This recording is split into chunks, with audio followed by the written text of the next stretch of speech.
This is commentary on lesson 182 in the workbook for A Course in Miracles. I will be still an instant and go home.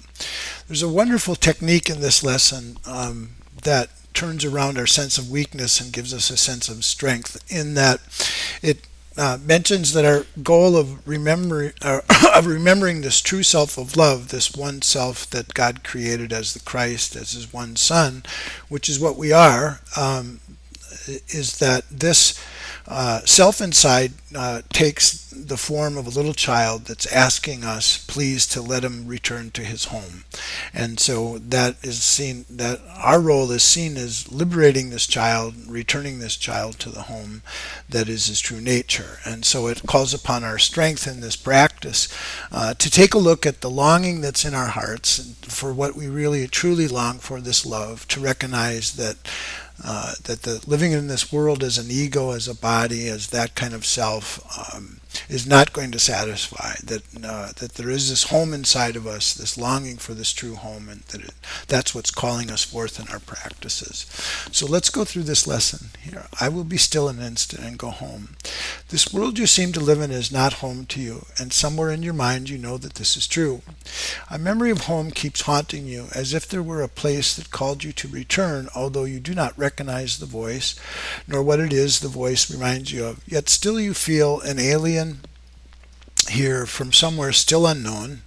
Nothing so definite that you could say with certainty you are an exile here, just a persistent feeling, sometimes not more than a tiny throb, at other times hardly remembered and actively dismissed, but surely to return to the mind again. No one but knows whereof we speak, yet some try to put by their suffering in games they play to occupy their time and keep their sadness from them. Others will deny that they're sad and do not recognize their tears at all. Still others will maintain that what we speak of is an illusion, not to be considered more than but a dream. Yet who in simple honesty, without defensiveness and self-deception, would deny he understands the words we speak? We speak today for everyone who walks in this world, for he is not at home.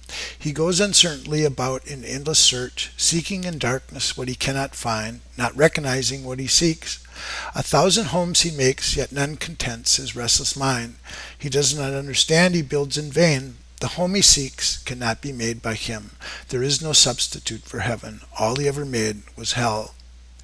Perhaps you think it is your childhood home that you would find again. The childhood of your body and its place of shelter are a memory now so distorted that you would merely hold a picture of a past that never happened. Yet there is a child in you who seeks his father's house and knows that he's alien here. This childhood is eternal and with an innocence that will endure forever. Where this child should go is holy ground. It is his holiness that lights up heaven and that brings to earth the pure reflection of the light above, wherein on earth and heaven joined as one. It is this child in you that your father knows as his own son, and it is this child who knows his father. He desires to go home so deeply, so unceasingly. His voice cries unto you to let him rest a while.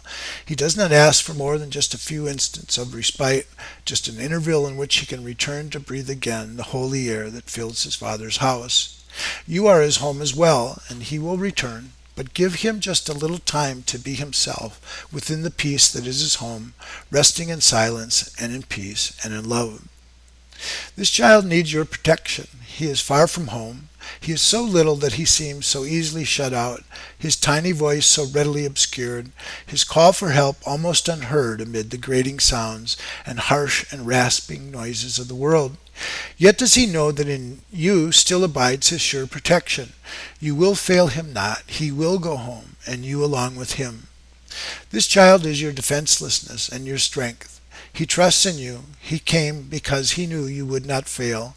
He whispers of his home unceasingly to you, for he would bring you back with him, that he himself might stay and not return again where he does not belong, and where he lives an outcast in a world of alien thoughts. His patience has no limits. He will wait until you hear his gentle voice within you, calling you to let him go in peace, along with you, to where he is at home, and you with him. When you are still an instant, when the world recedes from you, when valueless ideas cease to have value in your restless mind, then you will hear his voice. So poignantly he calls to you that you will not resist him longer. In that instant he will take you to his home, and you will stay with him in perfect stillness, silence, and at peace, beyond all words, untouched by fear and doubt, and sublimely certain that you are at home. Rest with him frequently today, for he is willing to become a little child, that you might learn of him how strong is he who comes without defenses, offering only love's messages to those who think he is their enemy. He holds the might of heaven in his hand, and calls them friend, and gives his strength to them, that he may see he would be friend to them. He asks that they protect him, for his home is far away, and he will not return to it alone. Christ is reborn as but a little child each time a wanderer would leave his home, for he must learn that what he would protect is but this child, who comes defenseless and who is protected by defenselessness. Go home with him for time to time today. You are as much an alien here as he. Take time today to lay aside your shield, which profits nothing. Lay down the spear and sword you raised against an enemy without existence. Christ has called you friend and brother. He has even come to ask your help in letting him go home today, completed and completely. He has come as does a little child who must beseech his father for protection and for love.